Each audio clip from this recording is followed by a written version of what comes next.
Animals and plants introduced from non-native environments cost the U.S. an estimated $120 billion a year, including the Burmese python, a top predator that's been wiping out other forms of life in the Everglades.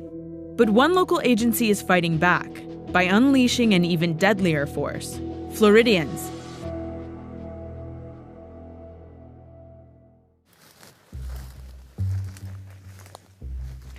This is going to be our secret weapon today. This time of year, the pythons are deep in there. This morning, it's hot. We may get lucky, but where they are is going to be in their little nested areas. That's what this is going to enable us to do, is to party crash. Right? Let's go party. Let's go party crash. I'm feeling lucky. Since 2008, Tom Rahill and his group called the Swamp Apes have captured approximately 400 pythons. Though Rahill is a prolific hunter, he also has a day job working with computers. To hunt pythons, he uses a camera probe, a knife, and his hands. The Everglades is a World Heritage Site. It's an international biosphere.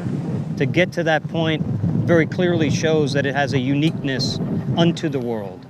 The Everglades are a very flat geologic area that effectively have a river running over it. That river is really the health of the Everglades. The South Florida Water Management District is tasked with protecting the health of the Everglades and managing the python problem.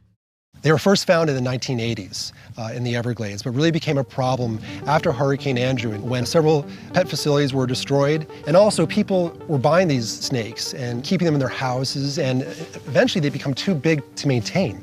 You know, a 6-foot snake is one thing, but when you have a 15-foot snake that needs to eat regularly, it becomes too much, too burdensome. So people found a place to release them, and that ecosystem in the Everglades is uniquely similar to their native habitat in the Southeast Asian range.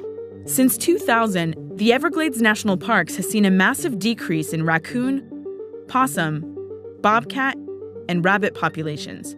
Pythons have been consuming up to 25 species of birds, including the endangered wood stork. The python population in Florida is somewhere in the thousands, with the highest numbers in the Everglades. They've replaced the indigenous predators at the top of the food chain, tipping the natural balance of the ecosystem.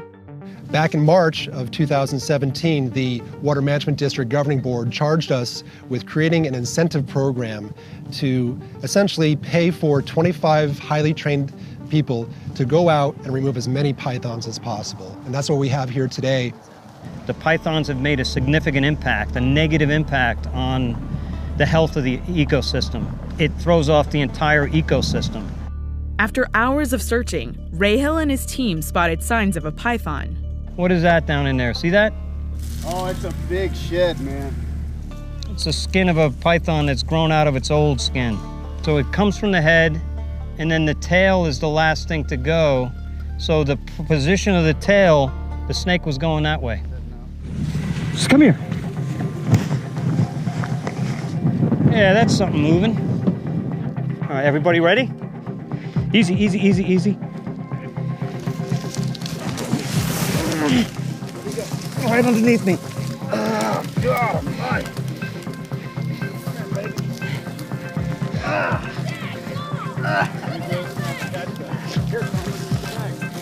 What? I got his head. Okay. Yeah. Just stretch him out. All right, let's start moving him up. Ready? Oh, he's an animal.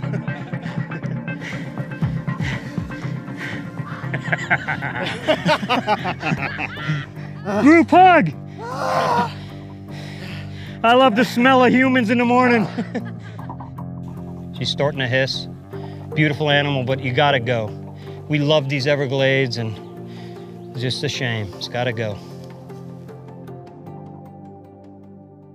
The next day, the Swamp Apes team delivered the python to the South Florida Water Management District for measurement and an autopsy. The program pays hunters for pythons by the foot. All right, so it is official 15. 15? Right now, they've just taken the snake. They're getting an accurate weight off of it. It's a lot easier to do it with the forklift. 112? 112 pounds. It's a massive snake. So we've got eggs If we can catch a big pregnant female like this, that's how many other pythons you're going to remove out of this ecosystem.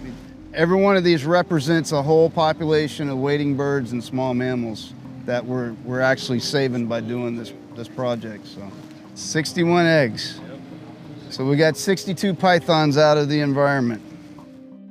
But that's 62 snakes against a python population of thousands that continues to breed in the grassy Everglades.